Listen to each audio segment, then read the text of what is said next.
So we are going to start with a new chapter, which is theory of vibration.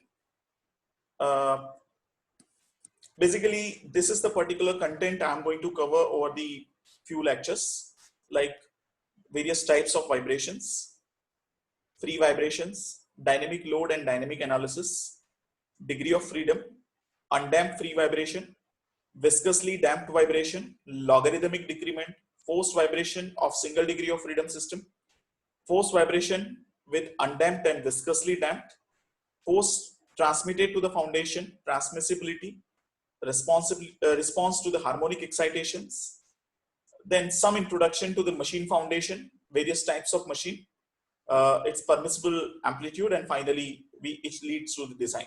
So basically, this is the very generic chapter that we are going to learn, which is corresponding to the vibrations, which can be applicable to all the system which is vibrating. So it can be a machine, it can be a foundation, it may be an earthquake vibration, and which has been affecting to the structures. So any type of vibration which has been affecting to any system, so this particular theory we can actually apply. So this particular chapter is very, very generic in nature. Let us see with all terms. So my first, and start with, you can say, this particular chapter, the first thing that we need to understand is what is a basic difference between a static and dynamic problems. So if I want to explain the static problems, you might have solved several static problems during your tenure in your BTech.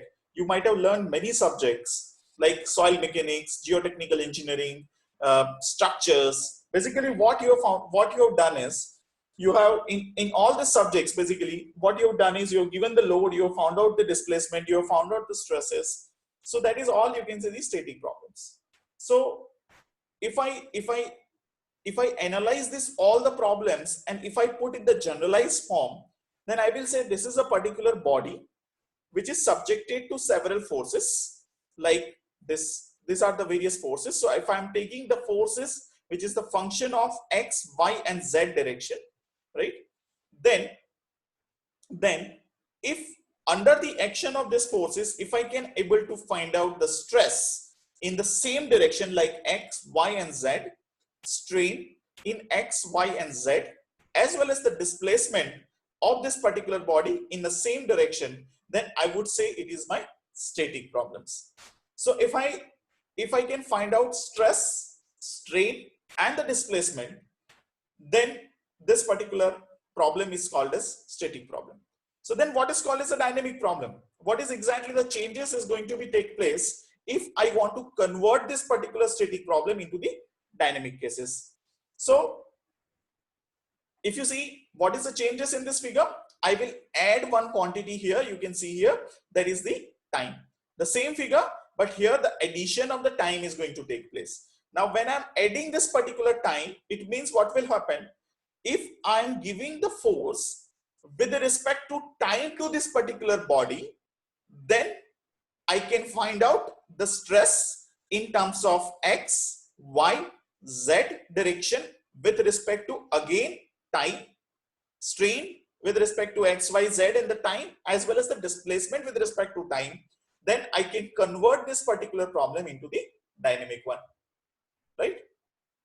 So basically, when I am converting the static problem with the dynamic problem, I will add, we have seen, we have added, you can see, the time factor into it. So once the force is variation with the time, varying with the time, similarly stress is varying with the time, strain you can varying with the time, and the displacement what you are finding out is varying with the time, then this problem is converted to dynamic problem with the static problem. Now just see this figure, probably you will realize. For example, on the y-axis I am putting one amplitude in terms of the displacement, and suppose I would like to find out, you can say, the some quantity of displacement with respect to this axis, time, horizontal axis I am putting the time, then you can see this solid line, you can see this is the displacement I found out, which is constant with respect to time. So this will happen only in the case of static problem. But if I represent the same in the case of dynamic problem, then my dynamic displacement with respect to time, because my force is also varying with respect to time, and under the action of this force, my displacement is also going to be vary with respect to time. So in the dynamic problem, I will get this kind of a problems. You can see this. So or you may take this also, no problem. You can take this also. So this is my dynamic displacement, and this is, you can see, it is varying with respect to time. So you can easily differentiate what will happen in the case of static problem and what will happen in the case of dynamic problem. Suppose if I want to find out a total displacement due to static as well as the dynamic problem in a system, then what I will do is I will take the summation. Like for example, I want to find out the at this particular point, I want to find out the static plus dynamic displacement. Then I will take this plus this and I will plot here in terms of the solid line. So this will be my total displacement line, right? Which is the combination of static plus dynamic problem. I hope it is clear what is called as the static and dynamic problems. But now, once after this, you can see this particular small, you can say, definitions, or the, you can say, general theorems, which explains nature and type of dynamic loads. So as I'm saying, the dynamic load is vary in their magnitude, directions or position with respect to time. The type of dynamic load on the soil or on the foundation of the structures is depend upon the nature of source producing it. For example, if I take the periodic dynamic force, periodic means what? It is repeating with the regular interval of time. So it varies with the magnitude, with time, and repeats itself in a regular interval of time.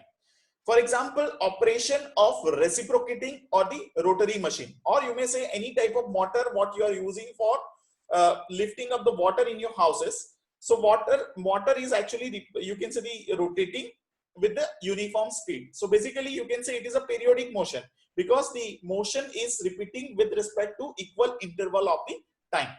Similarly, just a reverse of this. So if you take the non-periodic dynamic loads, so basically just only the changes is it is do not show any periodicity. For example, wind loading in the building, like the wind load has been coming and going. You don't have, you can say, the time, it is not hitting to your structures with the equal interval of time. It is a random one, right? So it is a non-periodic class of dynamic load. Similarly, there are certain deterministic and the non-deterministic load. What is called as the deterministic? These are those load that can be specified as definite functions of the time, irrespective of whether the time variation is regular or irregular. Like, for example, a harmonic load which has been imposed by unbalanced rotary machine, right? Which is a deterministic load. So if you just see the reverse one, which is a non-deterministic, so that is, these are those load that cannot be described as definite functions of time because of their inherent uncertainty in their magnitude and the form of variation with respect to time. Like for example, there is an earthquake load. So earthquake load is not an deterministic load. It is an intrinsic load because you will find out number of frequency is being associated with various amplitude of the forces, and so that the earthquake load is intrinsic or the non-deterministic load. Similarly, there are several cyclic load or the dynamic load. These are the load which exhibits the degree of regularity in both magnitude as well as in the case of frequencies. Okay, now after seeing this, like you can see this various examples of this.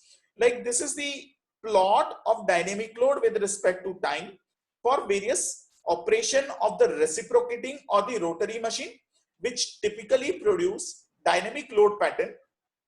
This dynamic load is more or less sinusoidal or the regular pattern, or it may be idealized. For example, if you see, this is a uniform pattern you may be able to see, right? So this is in the case of deterministic load or a periodic load, you may consider whatever you say, right? So and this is the second one is the sinusoidal one, right? So the typical load record for the low speed rotary machine, and this is the sinusoidal machine. So this is all is the example of periodic motion. This is a non-deterministic one, like you can see this one, which is a non-deterministic one, or the aperiodic one, right? Non-periodic one. You can see the force is or amplitude is not repeating with equal interval of time. So the time interval is different in all the loads. So that is earthquake load, you may say, which is a transient load, right? So, or non-deterministic time, right? So as I said, pure dynamic load do not occur in the case of in the nature, which is always the combination of static and dynamic. So we have seen the example, this example, in which we have calculated the total displacement, which is the sum of static plus dynamic load. The same thing has been done over here, you can see. So basically this is my static load, which has been plotted with respect to this dotted line, and this is my dynamic load. So if you sum it up, you will get, you can see the total displacement with respect to each timing. So that is, you need to consider.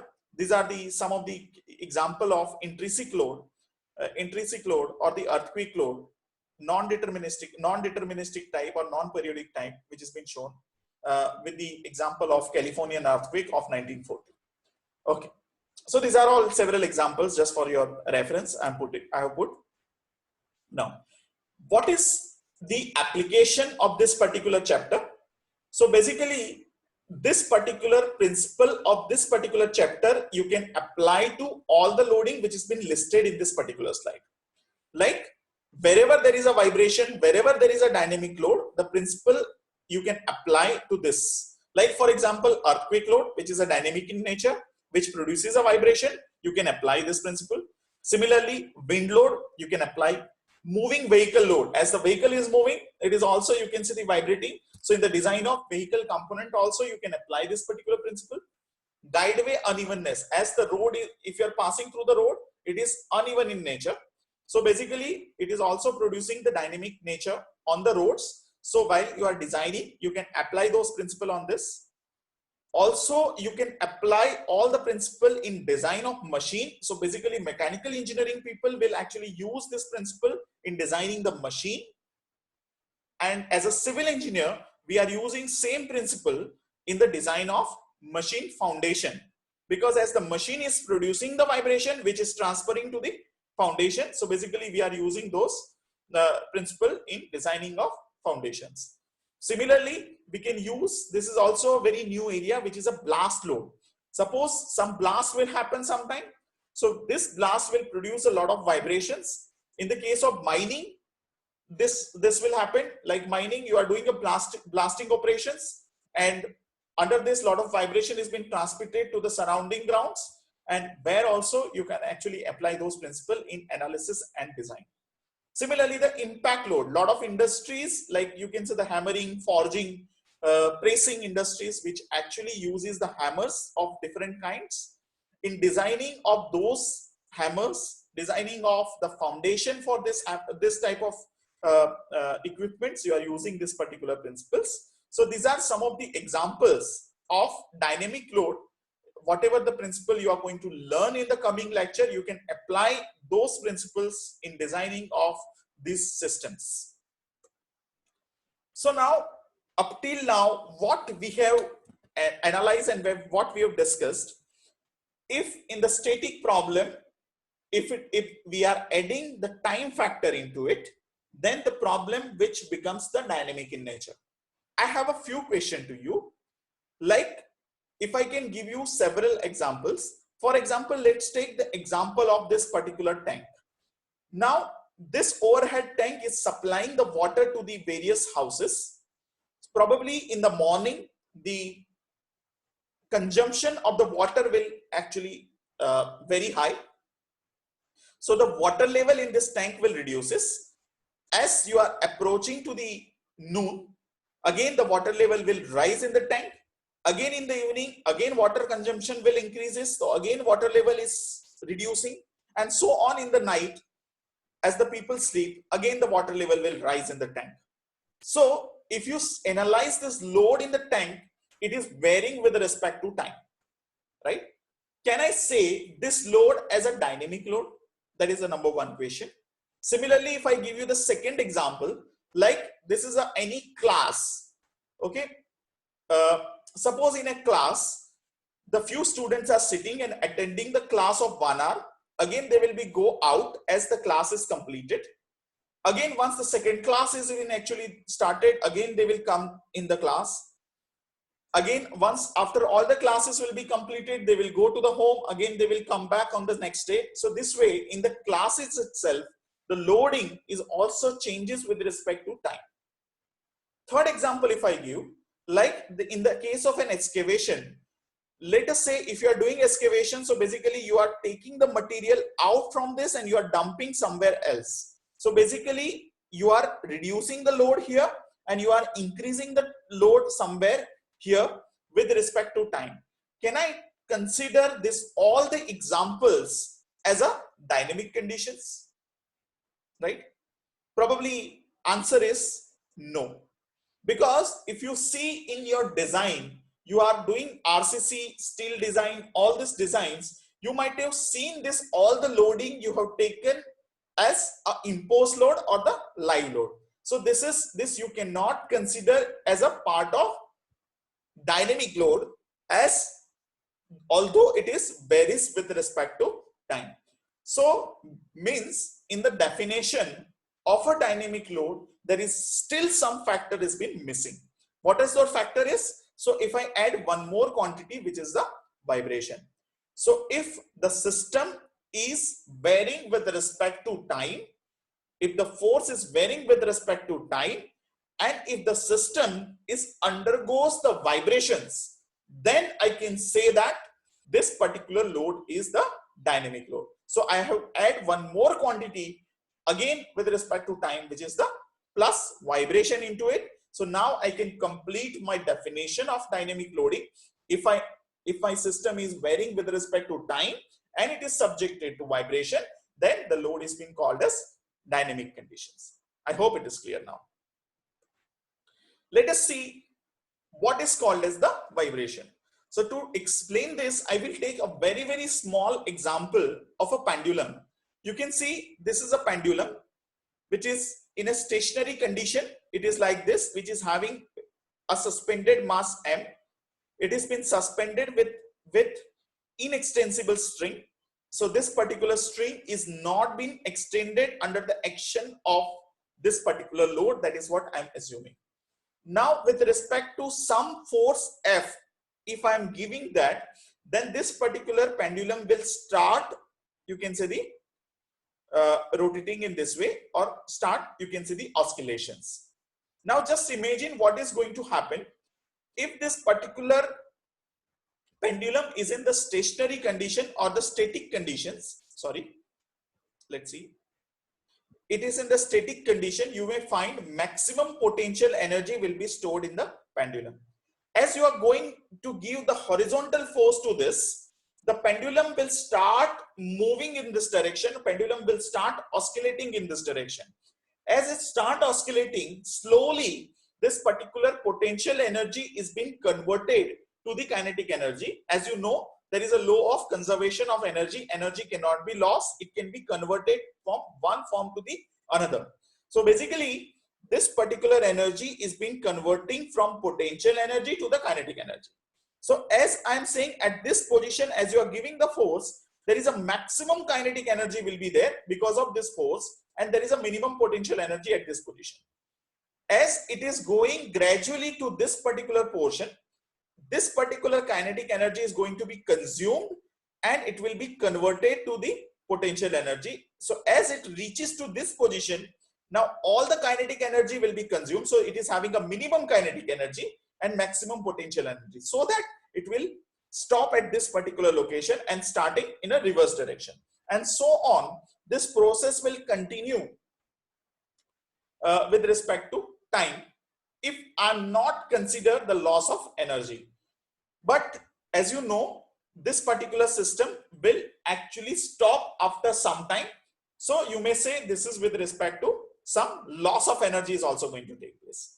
So if I define the vibration, so basically it is nothing but you are converting one form of energy to the another form of energy and vice versa, and this particular thing will be continuous. So if I define this form of vibration, it is nothing but it is the process of continuous exchange of potential energy to the kinetic energy and vice versa on the application of time dependent force or the load. Am I right? So again I am repeating, or in other words you can say it is the process of continuous exchange of one energy form to the another energy form and vice versa on application of time dependent force or the load. Now this particular oscillation will continue forever if there is a no component of loss of energy. So as I am saying, you are giving the energy here. So this whole potential energy to the kinetic energy, which will forms in this, also there is a component of loss of energy. And this loss may be in the form of friction, maybe in the form of producing the heat, maybe in the form of some sound, right? So this way, this particular energy is been actually dissipating. So if I summarize this as a components of vibration, then I can take it in this way.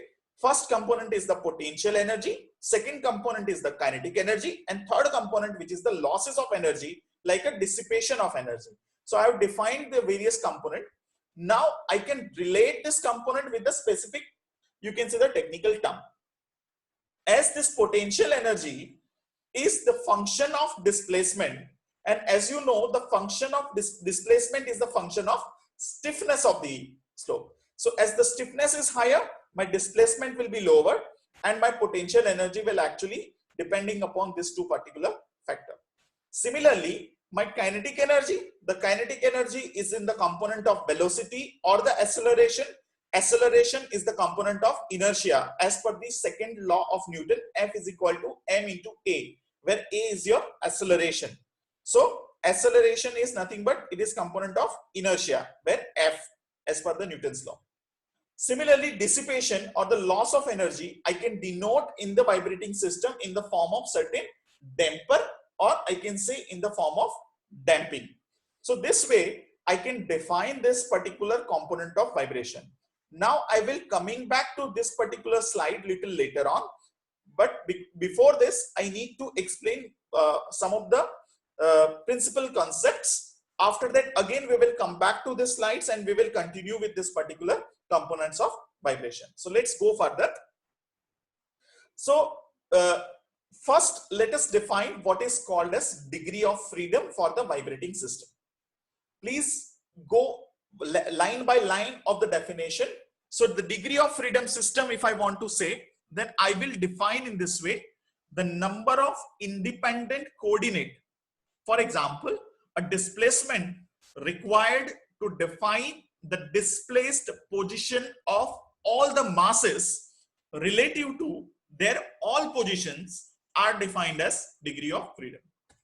Again, I am repeating: number of independent coordinates. For example, a displacement, velocity, acceleration, whatever you say, required to define the displaced position of all the masses relative to their all positions are defined as degree of freedom, right?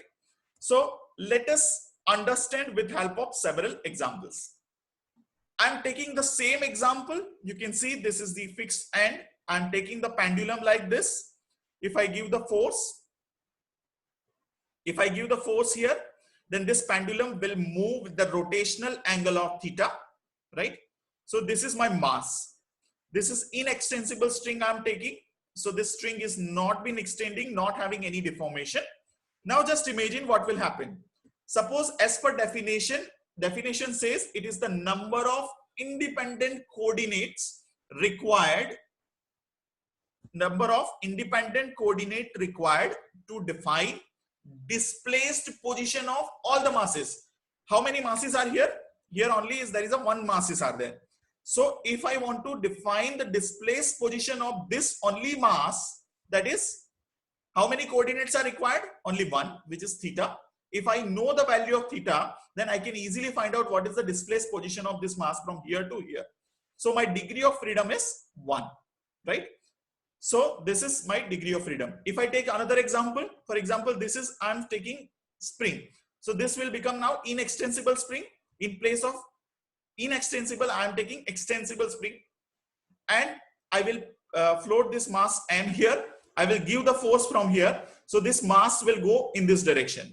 As it will go in this direction, due to the centrifugal force, it will stretch a little bit with the value of R. So this length will increases, and also this is having a rotational angle theta. So as per definition, to find out the displaced position of this mass M, I need a 2 coordinate. One is this length, I need to know what is the increase in the length, as well as I need to know what is the value of theta. So this is 1 and 2. So I need a 2 coordinates. So my degree of freedom is 2. One more example if I take. So this is inextensible string. I'm putting the mass here. I'm taking another mass here, and I will join with help of inextensible things. So even not inextensible and incompressible both, means it is not compressible also, this is okay. So I will take the rigid mass here, and I have suspended, you can say, this particular mass here, and I will give the force from here. So as this is moving in this direction, this is also going to move in this direction with the equal amount as it is connected with this. So I need only theta here. So the same theta will be here. So there are 2 masses, but to find out the displaced position of this both the masses, I need only 1 coordinate, which is theta, because it is moving with only 1 coordinate. So my degree of freedom is 1, though it is having a 2 masses. I hope it is clear. Similarly, in place of this inextensible, I will put the extensible, means it is compressible also. Now if I give the force from here, what will happen? First it will go in this direction, then it will compress this particular spring, and then the remaining force it will transfer to this. So the angle theta here and here will be different. So here the angle will be theta 1, here the angle will be theta 2. So to find out the displaced position of the mass, for this I need theta 1 as well as theta 2. So my degree of freedom for this system is 2. Similarly, you can take as number of problems. So I have said this is you can say this is a mass which is connected to the spring K. This is mass M here. Another mass I am putting here, which is M2, and you give the force somewhere here. So if you give the force, then this mass will have the rotation theta, and also this mass is also going to move in this direction with the displacement x1. So to find out the displaced position of this both the mass M and M2, I need to define 2 coordinate, which is x1 of t and the theta 1 of t. So I need to have a 2 coordinate. So my degree of freedom for this system is 2. This is one more system I'm putting, like this is a spring here with the stiffness K. I'm connected with the mass which is supported on the rollers. So as you can say that I'm giving the force P with respect to time, this mass will go in this direction with the displacement of u. So to find out the displaced position of the mass, I need to find out what is the value of ut. So only ut will be sufficient to find out the displaced position of mass m.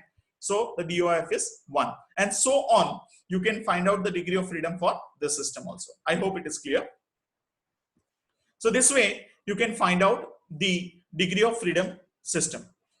Generally in dynamics, the mass property will indicates the degree of freedom, whereas in static, the stiffness property which indicates the degree of freedom, which is very, very important statement.